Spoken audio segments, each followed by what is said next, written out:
Hello there. A group of Tory rebels are planning to vote against their own government in order to stop the setting of a Brexit deadline.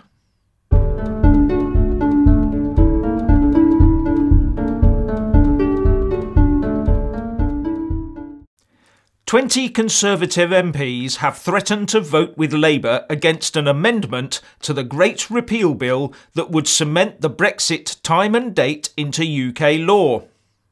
Now, initial reactions would be anger at their attempts to subvert the will of the people.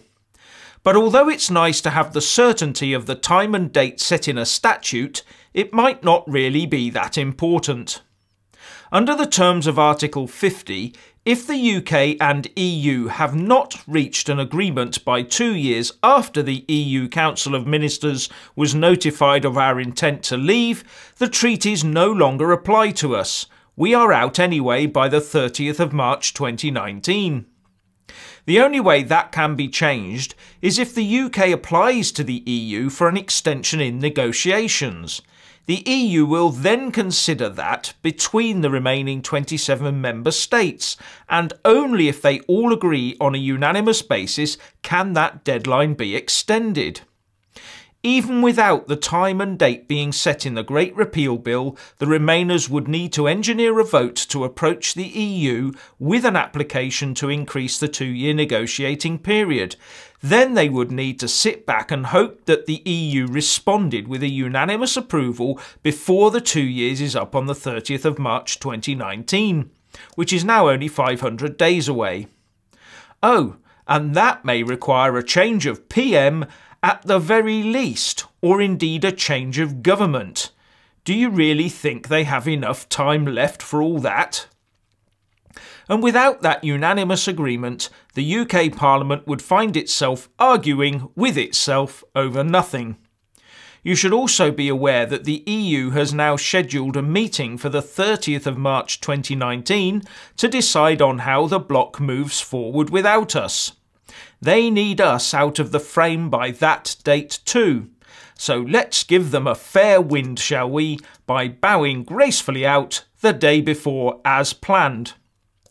Now William Hague has warned that the EU is desperate for cash to pay off its huge debts and wants the UK to foot the bill. Writing in the Telegraph, he said, "The main reason they want a big pile of cash from us is because they need it, having in effect run up a vast debt on behalf of the British people and everyone else in the EU. The less charitable way of putting it is that the EU is like a giant overbooked airline, hoping that not everyone turns up at the same time for what they have been promised." He went on to say that Theresa May should hold her nerve and refuse to pay anything until a proper deal is forthcoming. That way the UK would not need to fork out a penny for a no-deal scenario. That way the UK retains some leverage right till the end, he said. But the heading of his piece is, "Brussels has run up vast debts on our behalf. If we want Brexit to be a success, we must pay them." I get the feeling that there won't ever be a deal offered by the EU that matches no deal anyway, so I say let's just walk away now without paying. So much easier. Oh, and just to say that the latest ONS data puts UK annual CPI and CPIH inflation as unchanged from last month. The Consumer Prices Index rose by 3% over the last year, the same as in the year to September, and the annual increase of inflation that takes account of homeowner-occupier costs, CPIH, was also unchanged at 2.8%. I personally had expected an increase to somewhere in the region of about 3.2%, owing to the relative weakness of the pound, but that did not transpire. Now, there are 2 points that Remainers will get a little hot under the collar about. The first is that, although inflation overall stayed the same, inflation of the prices of food and non-alcoholic beverages rose to 4.1%, which is the highest since September 2013. This was offset by falling motor fuel and furniture prices. I dug into the unweighted ONS CPI raw data on food and non-alcoholic beverages to produce this graph, which shows how it has varied over the years. As you can see, it has been higher when we were firmly in the EU. The point to note really is that up until recently, those particular prices had been falling. Now Remainers will say how wonderful and that it must be because we are in the EU. Until you point out that they cannot keep dropping until they reach zero. There has to be a turnaround at some point. Why not now?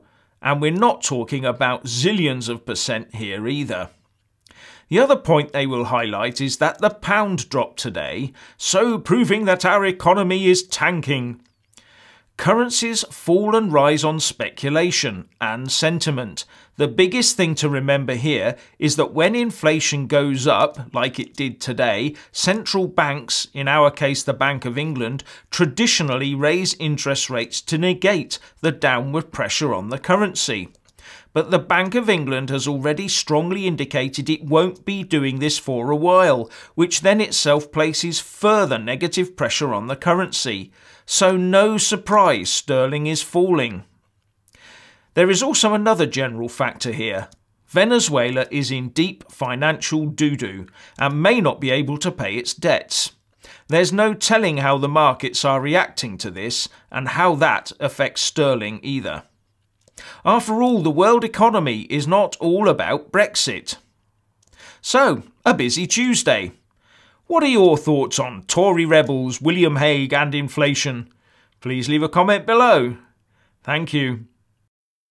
Please do like and share this video. And also subscribe to my channel.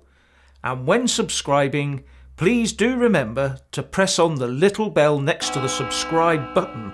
That way you'll get an alert every single time I put up a new video. Thank you very much for watching.